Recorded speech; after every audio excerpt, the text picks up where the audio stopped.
No mga brad, ito na naman ang iyong ka-brother at naimitan niya tatanungin sa isang binyagan. Ito na nga o diba ang bilis. So wala namang masyadong ganap dito mga brad. So dito na kami nag selfie.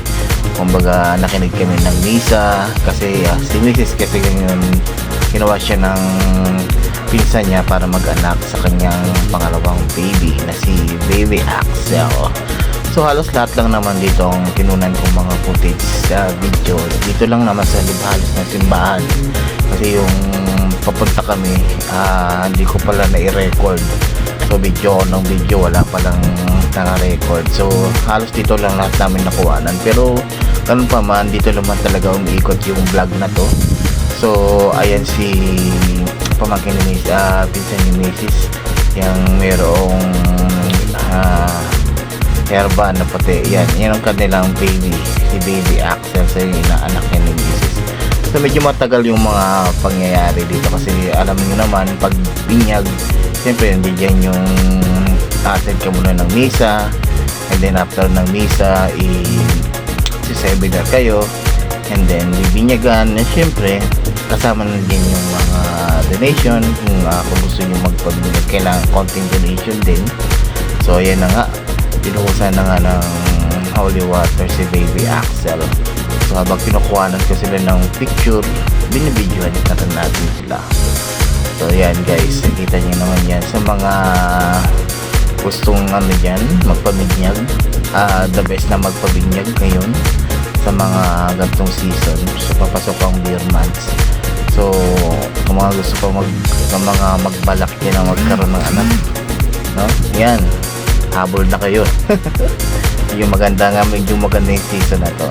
So yan na nga, at nag-selfie na nga mga ninang-ninang, nagpe-prepare na dahil patapos na nga. Tapos na nga ang seminar at tapos na nga ang binyagan. Ito, kinuha na namin sila ng selfie hanggang sa matapos na.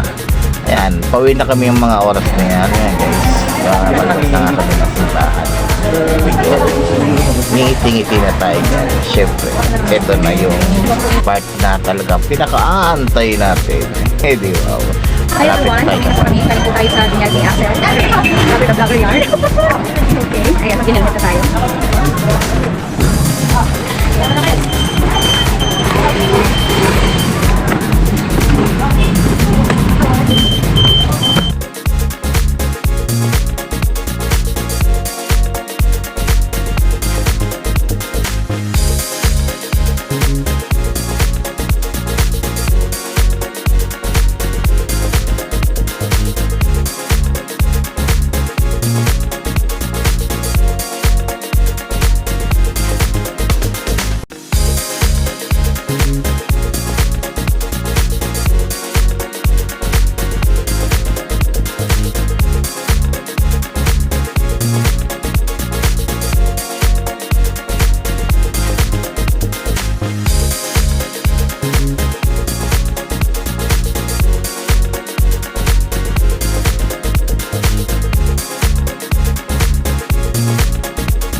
Ayan, so dito na po tayo. Ang aking pinakahihintay, yung pagkain.